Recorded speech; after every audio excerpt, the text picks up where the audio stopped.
Hello hi നമസ്കാരം സുഹൃത്തുക്കളെ.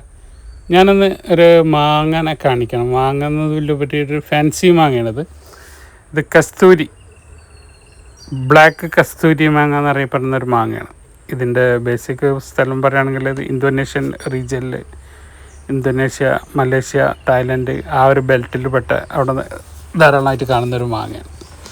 മാങ്ങൻ്റെ taste കാര്യങ്ങളൊക്കെ ഞാൻ മുന്നേ വീഡിയോ ചെയ്തിട്ടുണ്ട്. അതിലുപരി ഇതൊരു ഫാൻസി വീട്ടിൻ്റെ മുന്നിലൊക്കെ ഇങ്ങനെ നല്ല ഭംഗിയിൽ കാഴ്ച നിൽക്കുന്നൊരു വെറൈറ്റിയാണ്. അപ്പോൾ അതിൻ്റെ കുറച്ച് തൈകൾ വന്നിരുന്നു. ഞാനതിങ്ങനെ ഫ്ലവർ ചെയ്ത് നിൽക്കാൻ വേണ്ടിയിട്ട് അതിന് വെയിറ്റ് ചെയ്താണ് വീഡിയോ ചെയ്യാൻ.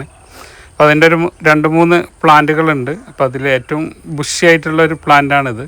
കുറച്ച് ഹെവി പ്ലാന്റാണ്, ഫുള്ളി ബുഷിയായിട്ട് നിൽക്കുന്ന ഒരു പ്ലാന്റ്. അപ്പോൾ ഇതിൻ്റെ ലീഫ് ഒരു സമയത്ത് ഫുള്ള് ലിവർ റെഡ് കളറാണ്. അത് തന്നെ ഒരു ശരിക്കും ഒരു ബ്ലാക്കും ചുവപ്പും കൂടെ ചേർന്ന് ഒരു പ്രത്യേക കളറിൽ വരും. അപ്പോൾ അത് ഫ്ലവറിങ് ടൈം ആയതുകൊണ്ടാണ് ഇപ്പോൾ അതിന് ഒരു ഡാർക്ക് കളറില്ലാത്തത്. അപ്പോൾ അതിൻ്റെ ഒരു സെക്കൻഡ് പ്ലാന്റാണിത്. അത്ര ഹെവി അല്ലെങ്കിലും ഒരു ബാഗിലുള്ള പ്ലാന്റാണ്. അതൊരു മീഡിയം സൈസിലുള്ള പ്ലാന്റ്. അതിൻ്റെ ലീഫിൻ്റെ കളർ കണ്ടില്ല, ഫുള്ള് പുതിയ ലീഫുകളൊക്കെ വരുന്നത് ഏകദേശം നല്ല ലിവർ റെഡിൻ്റെ കളറാണ്. അപ്പോൾ അതിൻ്റെ ഒരു 2ാമത്തെ തൈയാണ്. അതിൻ്റെ അടുത്തുള്ള തൈയും അത് തന്നെയാണ്.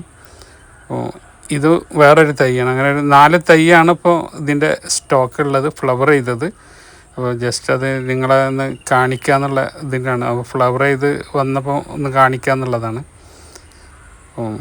ഇതൊക്കെ യാത്രാ ക്ഷീണമൊക്കെ കഴിഞ്ഞ് ഇപ്പം അതിങ്ങനെ ഒരു കൊടുക്കാനുള്ള ലെവലിലെത്തിയപ്പോഴാണ് ഞാൻ അതിൻ്റെ ഒരു വീഡിയോ നിങ്ങളെ കാണിക്കുന്നത്.